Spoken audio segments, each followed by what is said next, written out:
তো আমরা এখান থেকে টোটাল যাচ্ছি 4টে বাইক। বুঝতে পারিনি হঠাৎ করে জেসিবিটা ঘুরিয়ে দিল। এই ভুল করে আমি কোলাঘাটের রুটটা নিয়েছিলাম পাড়া স্টেশন।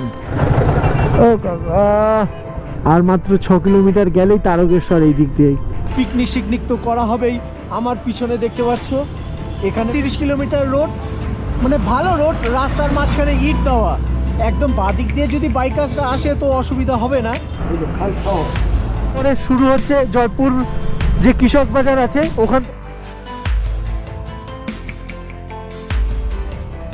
চলে এসেছিলাম। এখানে ভালোই জল ছিল।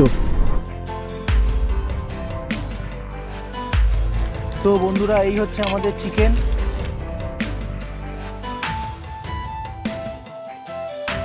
তা কেমন এনজয় করলে তোমরা? আমরা এখন বর্ধমান যাচ্ছি, কিন্তু কোথা থেকে যাচ্ছি জানি না। কিরকম গ্রামের রাস্তা দিয়ে যাচ্ছি দেখো, সত্যি একটা আলাদা ধর কি লাইট মারছে চোখে। গুলো ট্যাকেল করে প্রচুর দোকান পাবে, কিন্তু ভালো। 7 ডিসেম্বরের কথা মনে পড়ে, পলাশ যখন ফোন করে বলেছিল আমার অ্যাক্সিডেন্ট হয়েছে।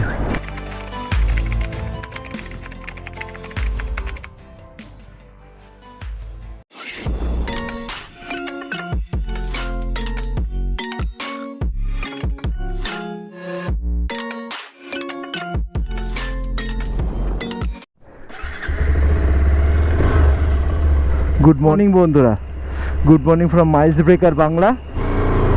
তো বন্ধুরা, আবার বেরিয়ে পড়লাম বাঁকুড়া জয়পুর ফরেস্টের উদ্দেশ্যে। এই রাইডটা করছি হচ্ছে আমরা কয়েকজন বন্ধুরা মিলে, যেখানে আমি কাজ করি সেখানকারই কয়েকজন বন্ধুরা মিলে আমরা এই রাইডটা অর্গানাইজ করেছি। আজকে হচ্ছে 20 তারিখ, 20 ডিসেম্বর, শনিবার আজকে। তো এখন এগোবো আমাদের গন্তব্যের দিকে, জয়পুর ফরেস্ট বাঁকুড়ার দিকে। তো ওখান থেকে আমরা যাব একটা এয়ারফিল্ডের দিকে। তো সবাই মোটামুটি কম বেশি চলে এসেছি। আমরা সবাই এই বোড়াল অঞ্চলেরই মানুষ, তা কম বেশি এখানে সবাইকেই চিনি। তা এই সৌমেন, যাই হোক, মুনি আর ওনার বন্ধু দুজন আমাদের সাথে অ্যাড হয়েছে। যাই হোক, নতুন দুটো মুখ আমাদের সাথে যাচ্ছে। আর আমরা এই হচ্ছে সুমন, আর ওই আমানের ভাগনা, আর এইটাও আরেকটা ভাগনা। তা আমরা সবাই মিলে এখন যাচ্ছি জয়পুর ফরেস্টের দিকে। তো বন্ধুরা, এখন 4:48 হয়ে গেছে, একটু লেট হয়ে গেছে। বেরোনোর কথা ছিল 4টে থেকে 4:15-20। যাই হোক, এরকম হয় একসাথে গ্রুপ রাইডে। তো এখন আমরা শুরু করলাম আমাদের যাত্রাপথ। এখান থেকে জয়পুর ফরেস্ট দেখাচ্ছে 149 কিলোমিটার এই আমাদের রক্ষিত মোড় থেকে, যেটা 8:42-এ আমরা পৌঁছবো সেরকমই গুগল বাবা বলছে। তা গুগল বাবার ভরসা কিছুতেই করা যায় না, কম বেশি হতে পারে। আর ডিপেন্ড করছে সব থেকে বেশি রাস্তার উপর। রাস্তাটা কীরকম আমরা পাবো না পাবো তার উপর বেশি ডিপেন্ড করছে। তো আমরা এখান থেকে টোটাল যাচ্ছি 4টে বাইক। আমার ধান্যল 220F, দুটো স্পিড T4 আর একটা রনিং যাচ্ছে। তো এই 4টে বাইকেই যাচ্ছি আমরা। একমাত্র সুমন যাচ্ছে পিলিয়ন ছাড়া।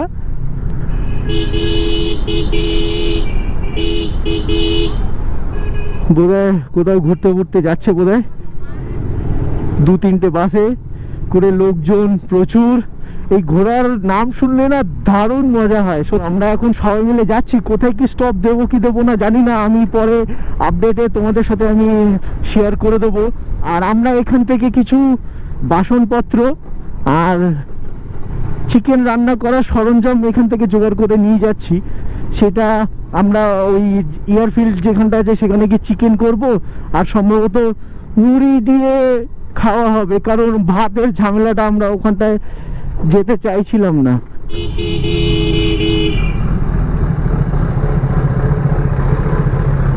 এই রাস্তার এখন কাজ চলছে। বুঝতে পারিনি হঠাৎ করে জেসিবিটা ঘুরিয়ে দিল। এই রাস্তার এত সমস্যা, এত চব্য চলছে না রাস্তায়। আর ভালোবাসার পাটুলি, এই জায়গাটা আমার সত্যি দারুণ লাগে। প্রায় সময় এখানে এসে বসি যখনই ভালো লাগে না। এই জায়গাটা সত্যি দারুণ জায়গা। তো বন্ধুরা, ভাবলাম সামনে থেকে ইউটার্ন নিয়ে নেবো, তা জিজ্ঞাসা করলাম ইউটার্ন বারণ। তা একদম সোজা চলে এসেছি সল্টলেক স্টেডিয়ামের কাছ থেকে। এখন গুগল বাবা দেখিয়ে দিয়েছে যে দক্ষিণেশ্বর থেকেই রাস্তা। তো এখন আমরা দক্ষিণেশ্বর থেকেই যাচ্ছি। মা দক্ষিণেশ্বরের মন্দির ঠিক ডান দিকেই। যাই হোক, মা চেয়েছিল বলেই এদিক থেকে আসা হয়েছে। এই সেই NH6 অ্যান্ড NH2 এই রাস্তার সাথে যুক্ত হচ্ছি।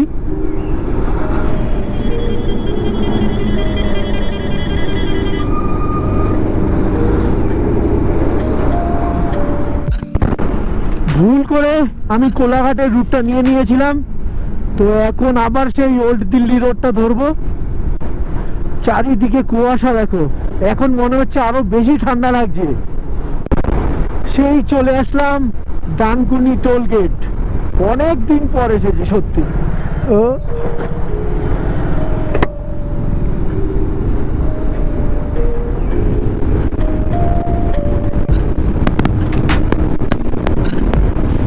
তো বাদিক দিতে হবে।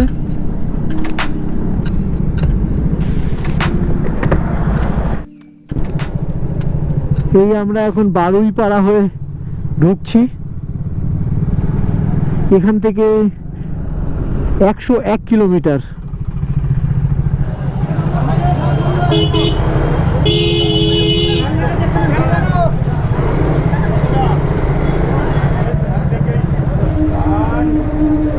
বারুইপাড়া স্টেশন।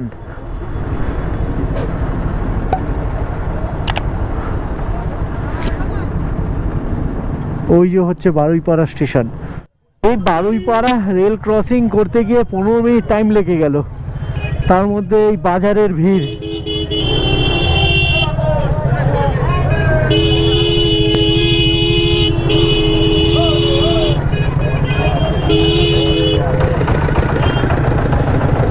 ও কাকা,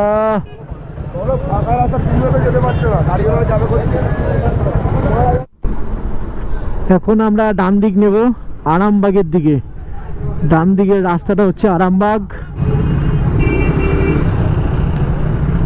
জায়গাটার নামটা কি? শিয়াখালা চৌমাথা। এই আমাদের স্পিড T400 দুটো, সে তো একদম দারুণ টানছে মনের সুখে।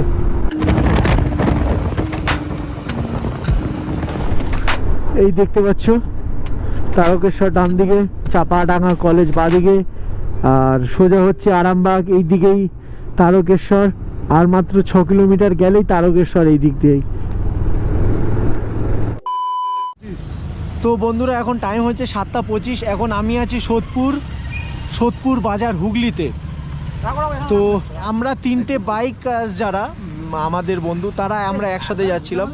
যে রনিন আসছিল, যে সুমনের জানাশোনা, এই সুমনের, তো সে আমাদের থেকে পিছিয়ে পড়েছে। তাকে ধরার জন্য আমরা এখানটা দাঁড়িয়ে রয়েছি। এরা চা ব্রেক হচ্ছে। তো এখান থেকে আর জয়পুর ফরেস্ট টি ব্রেক, তো এখান থেকে জয়পুর ফরেস্ট মাত্র 65 কিলোমিটার দূর। তো এখনও অনেক টাইম আছে। এখান থেকে দেখাচ্ছে কন্টিনিউ রাইড করলে 8:45, 9টাই ধরলাম, 9টার মধ্যে পৌঁছে যাব। তো আমরা চাইছি আর একটু দেরি করে পৌঁছোই, যাতে কুয়াশাটা নেমে যাক, ড্রোন শটটা ভালো আসুক, রোদটা পড়ুক, যার জন্য আমরা একটু ওয়েট করে যাচ্ছি। আর এয়ারফিল্ডে গিয়ে তো ওখানে পিকনিক তো করা হবেই। আমার পিছনে দেখতে পাচ্ছ এখানে প্রেশার কুকার বাঁধা আছে, আর আমানের এই ব্যাগে পাতি রাখা আছে। ওখানে যাব, ওখান থেকে আমরা চিকেনটা কিনে এয়ারফিল্ডে গিয়ে আমরা রান্নাবান্না করব। মুড়ি আছে, মুড়ি দিয়ে খাওয়া হবে। ওখানে ভাত আর করবো না সত্যি, আর করার ওখানে ইচ্ছে নেই। ঘুরতে যাব মুড়িটা দিয়ে আর মাংস দিয়ে খেয়ে নেবো। তো পিকনিক, এরা ছোটোখাটো পিকনিক করা হবে। তো আজকে এই যে রান্না করে পিকনিক করে যে খাওয়া দাওয়া, এর অভিজ্ঞতা সত্যি দারুণ লাগে আমার। আর মোটামুটি এই রাস্তাটা ঠিক মতনই এসেছিলাম। ওই রেল ক্রসিংটা ক্রস করে সোজা গিয়ে ডান হাতে যে রোডটা নিয়েছি, আরামবাগ রোডটা ধরেছিলাম যেটা, তা সেটা 25-30 কিলোমিটার রোড, মানে ভালো রোড। রাস্তার মাঝখানে ইট দেওয়া, একদম বাদিক দিয়ে যদি বাইকাররা আসে তো অসুবিধা হবে না। তার জন্য মানে 4 চাকায় একটু সমস্যা হতে পারে, কিন্তু এখনও পর্যন্ত যে আমরা এখানে আছি সোদপুর বাজারের মধ্যে, রোডটা মোটামুটি ভালো। ওই 20-25 কিলোমিটার মতন রাস্তার মাঝখানে ওই ইট দেওয়া আছে। মাঝে মাঝে গর্ত হয়ে গেছিলো, সেখানটা ইট দিয়ে ভরাট করে রেখেছে। বাইকে খুব একটা অসুবিধা হবে বলে মনে হয় না আমার। তো এতটা অবধি আপডেট দেওয়ার ছিল। খুব সুন্দর একটা নদী, জল অনেকটা কম কিন্তু তাও ভালো লাগছে। সকাল সকালে ব্রেকফাস্ট হচ্ছে পেটাই পরোটা, দারুণ। ঘুরতে পেলে এই জিনিসটা আমার ব্যাপক লাগে। এই হচ্ছে রাস্তা, দেখো রাস্তা বানানোর কাজ চলছে, ঠিক এই পাশেই এই দোকানটা, এখানটা থেকেই আমরা পরোটা খেয়েছি। সবাই মিলে এখানে পরোটা খাওয়া হয়ে গেছে, কিন্তু একটু দাঁড়িয়ে গল্প করা হচ্ছে, কারণ কুয়াশাটা না কমলে রাইডটা ঠিক মজা হচ্ছে না। তো বন্ধুরা এখন সকাল 8:37 হয়েছে, ব্রেকফাস্ট করলাম, কিছুক্ষণ দাঁড়িয়ে গল্প সল্প করলাম, আবার বেরিয়ে পড়লাম জয়পুর ফরেস্টের উদ্দেশ্যে। এখান থেকে 55-56 কিলোমিটার দূর। ওরে বাবা রে, এই আরামবাগ ঢুকে গেলাম। বাবু নাইরি মোড়, মির্জাপুর, বাঁকুড়া। হ্যাঁ,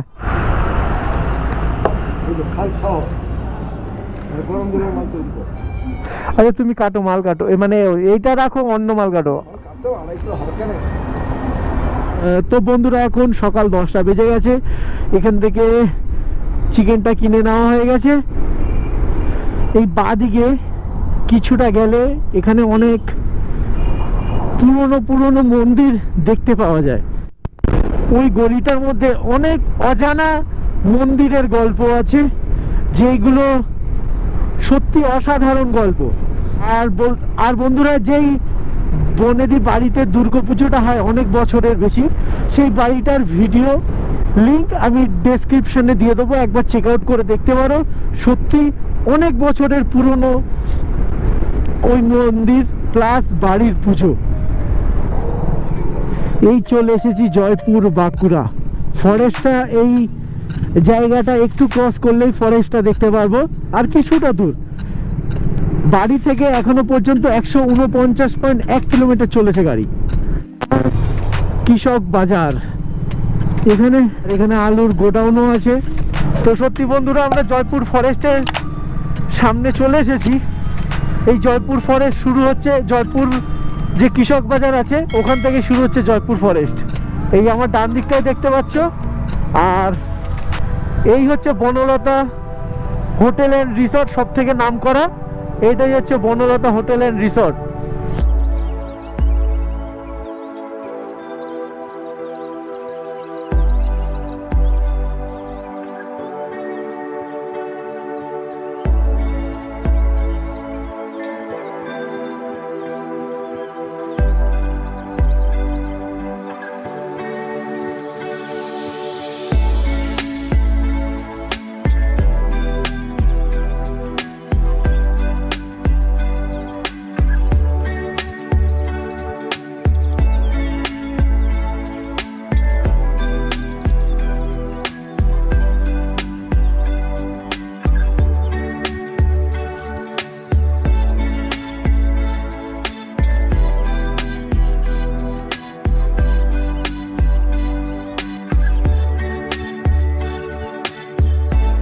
বন্ধুরা, ড্রোন শটটা কিরকম লাগলো একটু কমেন্ট করে অবশ্যই জানাবে। এই কথা বলতে বন্ধুরা, কুয়াশা আছে যার জন্য ড্রোন শটটা খুব একটা বেশি ভালো আসলো না, তাও যা এসেছে এতেই অস্থির। তাঁতিপুকুর ব্রিজ,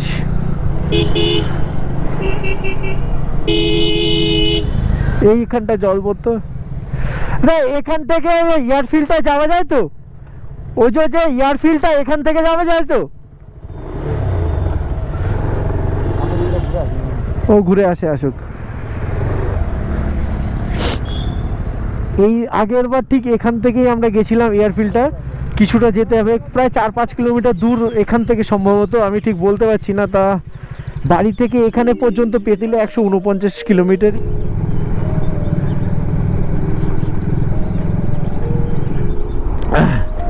এই পাশে একটা নদীর লাইন দেখতে পাচ্ছেন, এখন জল শুকিয়ে গেছে, বর্ষাকালে হয়তো দেখা যেতে পারে, কিন্তু যখন আমি শীতকালে এসেছিলাম এখানে ভালোই জল ছিল। এই চলে এসেছি লাল মাটির দেশে।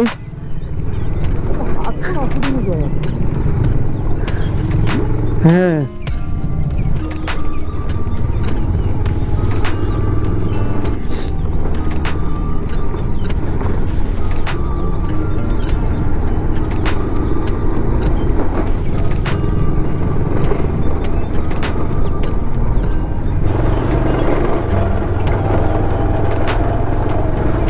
রাস্তাটা সত্যি অ্যাডভেঞ্চারে ভর্তি।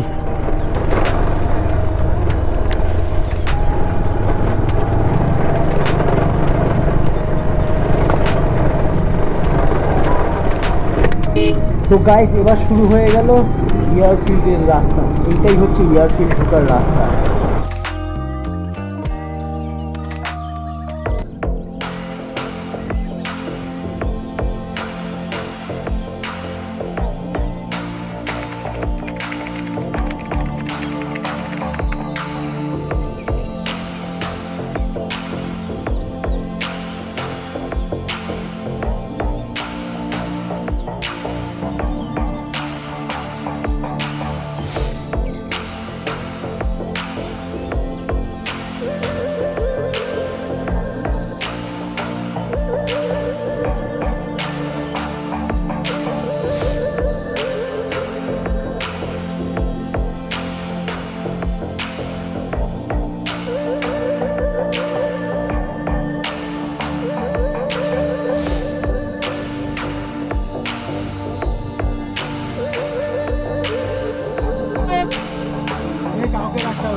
ওখানে যে মন্দির, টেরাকোটা মন্দির আছে, সেইগুলো দেখতে যাবো।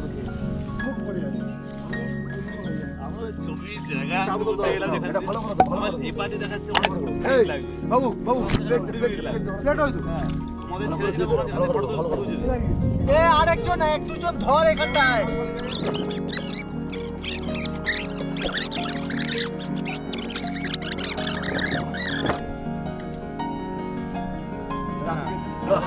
হাওয়া ঢুকবে, কিছু করার নেই।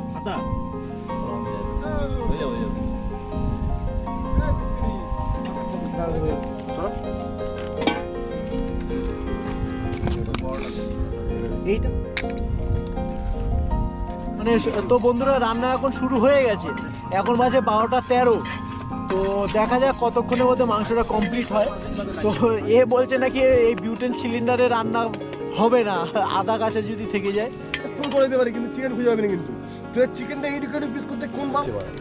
তো বন্ধুরা, এই হচ্ছে আমাদের চিকেন।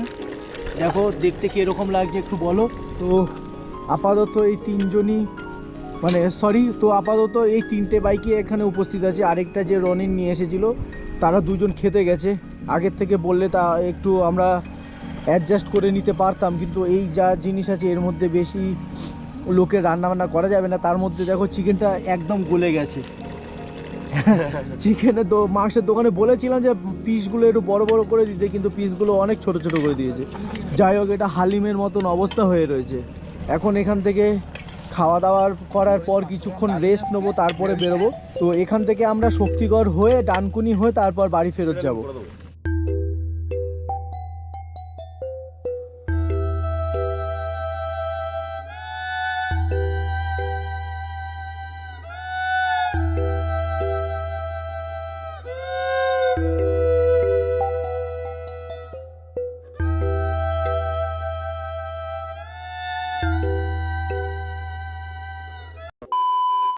তো বন্ধুরা, রান্না হয়ে গেছে। এখন সময় হয়েছে ঘড়ির কাঁটায় 1:25।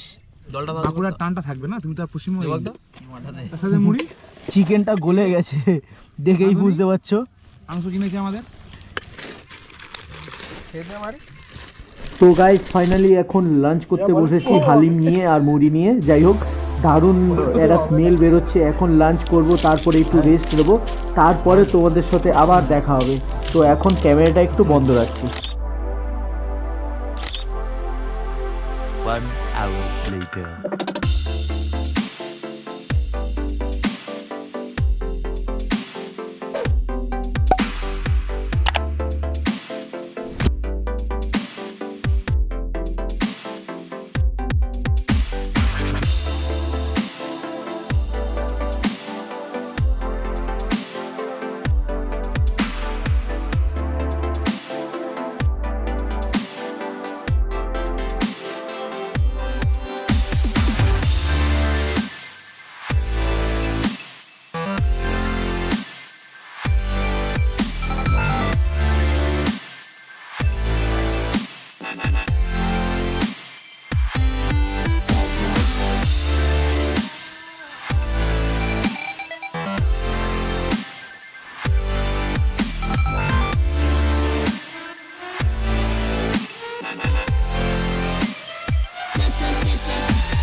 তো বন্ধুরা এখন বাজে 3:49।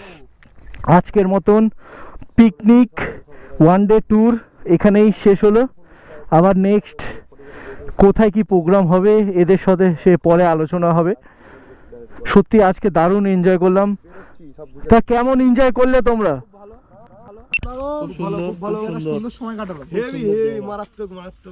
তা ওই হচ্ছে সুমনের বন্ধু, যাই হোক দাদা বন্ধু, প্রথমবার আমাদের সাথে রাইড করতে আসলো। নেক্সট টাইম আরো বড় বড় রাইড হবে। এখানে কেউ রাইডার্স নয়, সবাই একদম শুরু থেকেই শেখে। তা আমিও একদিন শুরু থেকেই শিখেছিলাম। তো এই বেরিয়ে পড়লাম ঘর ফেরত যাওয়ার সফরে। জানি না যাওয়ার সময় কি হবে। তা বর্ধমান শক্তিগড় হয়ে যাওয়ার ইচ্ছে আছে, ওদের যাওয়ার ইচ্ছে আছে। হাইওয়ে দিয়ে একটু গাড়ি ফাড়ি চালাবে, হাইওয়ে এক্সপিরিয়েন্স নেবে। তো ওর জন্য আমরা বর্ধমান শক্তিগড় হয়ে যাবো। আর শক্তিগড়ে একটু দাঁড়াবার আছে, শক্তিগড় থেকে একটু ল্যাংচা নিয়ে যাবে বাড়িতে। দারুণ, খুব এনজয় করেছি আজকে সবাই মিলে। আমরা যেই ভলভর টু এয়ারবেসটা পৌঁছিয়েছিলাম তা ঘর থেকে টোটাল ডিস্টেন্স হয়েছিল 167 কিলোমিটার। বন্ধুরা ফিলটা নাও এখন, সত্যি কি ফিলিংস মাইরি। এখন দেখে মনেই হবে না যে বিকেল হয়ে গেছে, দেখে মনে হচ্ছে যে সকালবেলা আমরা রাইডে বেরিয়েছি। সত্যি দারুণ ওয়েদার, আর ফিলিংসটা সেই আসছে, সেই লেভেলের ফিলিংস। চারিদিকে জঙ্গল, মাঝখান থেকে রাস্তা, উফ সেই ফিলিংস। বন্ধুরা এখন বাজে 4:50। তা আমরা যেখান থেকে যাব ভেবেছিলাম সেই জায়গাটা থেকে যাওয়া হবে না, কারণ চা খেতে গেছিলো ওনারা। তা ওখানে একটা দোকান থেকে চায়ের দোকান থেকে বললো যে ওই যে রাস্তাটা খারাপ। তা আমরা আরামবাগ হয়ে ওখান থেকে আসানসোল হয়ে বর্ধমান বেরোবো। ওই এয়ারফিল্ড থেকে মেন রোড বেরিয়ে বাদিক নিয়েছিলাম, কিছুটা এগিয়ে গিয়ে এখানে একটা নতুন ইন্ডিয়ান অয়েল পেট্রোল পাম্প হয়েছিল, সেখানেই দাঁড়িয়েছিলাম। একটু ফ্রেশ হলাম, পেট্রোলও ভরলাম। এখন আমরা আরামবাগ হয়ে বর্ধমানের দিকে যাব। আমরা এখন বর্ধমান যাচ্ছি, কিন্তু কোথার থেকে যাচ্ছি জানি না। কোতলপুর, এখান থেকে পান্না 9 কিলোমিটার। তো এই রাস্তা ধরেই যাচ্ছি। রাতের অন্ধকারে বাইক চালাতে বেশ ভালো লাগছে, সাথে আমরা 3 জন আছি। আর তার থেকে বড় কথা, বাইকে বেশ ভালোই ফগ লাইট লাগানো আছে। রাত্রেবেলা ভিজিবিলিটি একদম ক্লিয়ার, আমাদের কোনো সমস্যাই হচ্ছে না। তো এর জন্য ফগ লাইটগুলো বিশেষ করে রাত্রের বেলা দারুণ কাজ করে সত্যি বলতে। যদি তোমরাও রাত্রেবেলা রাইড করো তো অবশ্যই বলবো একটু ভালো ফগ লাইট গাড়িতে লাগাবে। কিরকম গ্রামের রাস্তা দিয়ে যাচ্ছি দেখো, সত্যি একটা আলাদা ধরনের অ্যাডভেঞ্চার এক্সপিরিয়েন্স করতে পারছি। সামনে থেকে দেখো কি লাইট মারছে চোখে। সত্যি এগুলো ট্যাকেল করে রাইড করা সিঙ্গেল লেন রোডে সত্যি খুবই চাপ হয়ে যায়। যাই হোক, এরা ভালো রোডে আসলাম, তাও সিঙ্গেল লেন রোড। এটা NH 116। চলো চলো চলো চলো চলো। তো আমরা এখন ওখান থেকেই এসেছি। এইটা আমরা যেখানটা দাঁড়িয়েছি সেটা তেলিপুকুর মোড়। তো এখান থেকেই আমরা আবার ইউটার্ন নিয়ে সিধা ডান দিক মারবো। ওই যে ট্রাকগুলো যেদিকে ডান দিকে মারছে দেখো, এই ডান দিক নিয়ে এখন সোজা কলকাতার দিকে আমরা প্রস্থান করবো। তার আগে শক্তিগড়ে দাঁড়াবো, একটু ল্যাংচা ফ্যাংচা খাবো, একটু বাড়ির জন্যও নিয়ে যাব। চলে এসেছি শক্তিগড়। এখানেই কোথা থেকে যেন অর্ণবদা ল্যাংচা নিয়েছিল। এখানে প্রচুর দোকান পাবে, কিন্তু ভালো মামা ভাগ্নে।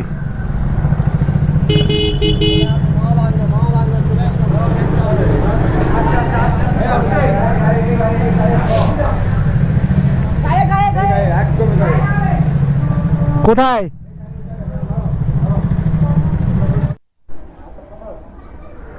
তো বন্ধুরা এখন টাইম হয়েছে 8:27 রাতের। এখন মামা ভাগনা ছেড়ে বেরিয়ে যাচ্ছি। ল্যাংচা ফ্যাংচা নেওয়া হয়ে গেছে, যে যার বাড়ির জন্য একটু খাওয়া দাওয়া হলো, একটু চাটা খাওয়া হলো, অনেকক্ষণ এখানে দাঁড়িয়ে আড্ডা দেওয়া হলো। এখন বাড়ির দিকে রওনা দেওয়া হচ্ছে। তো বন্ধুরা এখন রাস্তার সিচুয়েশনটা দেখো, যাচ্ছি ভালোই, রাস্তা একদম দারুণ ঝাক্কাস। NH-19 থেকে মজার বিষয় হলো, যেটা বলতে চাইছি তোমাদের, সেটা হলো চারিদিকে কুয়াশা ভরে গেছে। দেখো একবার সিচুয়েশনটা দেখলেই বুঝতে পারবে।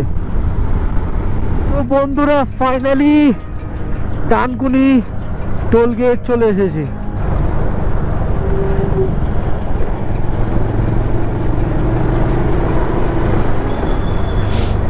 তো বন্ধুরা এখন 9:30 বাজে, ডানকুনি টোল গেট ক্রস করে ফেলেছি।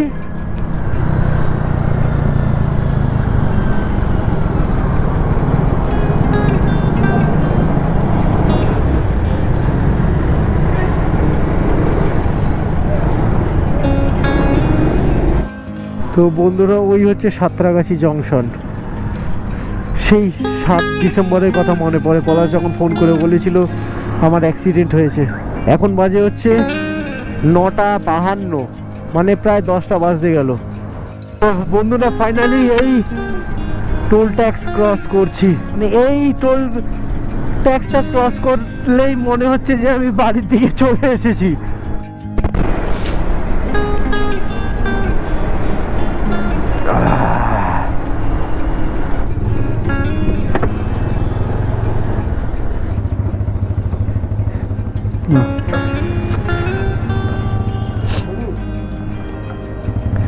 এটা বিল 9.72 38। তো গাইস এই ভিডিওটা কেমন লাগলো অবশ্যই কমেন্ট করে জানাবে। এই চ্যানেলটি একেবারে নতুন, তো তোমাদের সাপোর্ট অবশ্যই গুরুত্বপূর্ণ। তো এই চ্যানেলটিকে প্লিজ লাইক করবে, শেয়ার করবে, কমেন্ট করবে, প্রচুর প্রচুর ভালোবাসা দিয়ে ভরিয়ে দেবে এই নতুন চ্যানেলটিকে। আর পাশে থেকো, সাপোর্ট করো। Thank you, good night.